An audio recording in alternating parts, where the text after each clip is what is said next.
కన్నాపూరు. నా పేరు నూనె రాజయ్య. మా తండ్రి పేరు నూనె బుచ్చమ్మ. మా అమ్మకు ఆరోగ్య రీత్యా ఎన్నో హాస్పిటల్ తిరిగినాం అని సిటీ హాస్పిటల్ అయిన వెంకటరెడ్డి సార్ దగ్గరికి అంతా ముందు గతం నుంచి కూడా మా అమ్మ రావడం జరుగుతుంది. గుండె కొరకు మందులు వాడడం జరుగుతుంది. అంటే వెంకటరెడ్డి సార్ హాస్పిటల్కి వచ్చినాక ఏమైంది అంటే మేము ఎక్కడెక్కడ తిరిగి వచ్చినాం. మా అమ్మ అడ్డం పడ్డది, తొంటికి దెబ్బ తాకింది అని వేరే హాస్పిటల్ చూస్తే ఆమె గుండె జబ్బు ఉన్నదని, రక్తం ఇన్ఫెక్షన్ ఉన్నదని వారు బయటికి పంపిస్తే మేము వెంకటరెడ్డి సార్కి వచ్చినాక అనే రాడ్ వేసి ఆపరేషన్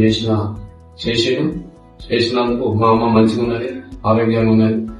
మేము అన్ని విధాల ఎక్కడెక్కడ అడిగినా కూడా బాగా రేపు చెప్పినందున వెంకటరెడ్డి సార్ దగ్గర కలిసి సార్ మరి ఉన్నది సంగతి అంటే నేను ఆపరేషన్ చేసి మంచిగా చేసి పంపించినామే నేను ఏదైనా అడుగుతాను. మా అమ్మకి ఎన్ని హాస్పిటల్ తిరిగినాయని గుండె జబ్బు ఉన్నది సార్, నా ప్రాణానికి అపాయం ఉన్నదని చెప్పారు.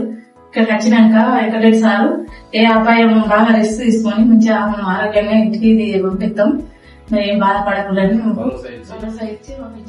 యజమాన్యానికి వెంకటరెడ్డి సార్కు ప్రత్యేకంగా ధన్యవాదాలు తెలియజేస్తున్నాం. మా అమ్మను మంచిగా ఆపరేషన్ చేసి అన్ని విధాలు చూసుకొని అందులో ఐసీలుండే సిబ్బంది గాని వాళ్ళందరికీ ప్రత్యేకంగా ధన్యవాదాలు. మా అమ్మను మంచిగా చూసుకున్నందుకు కూడా వెంకటరెడ్డి సార్కు వారి సిబ్బందికి చిన్న చేతులు నమస్కరిస్తున్నాం.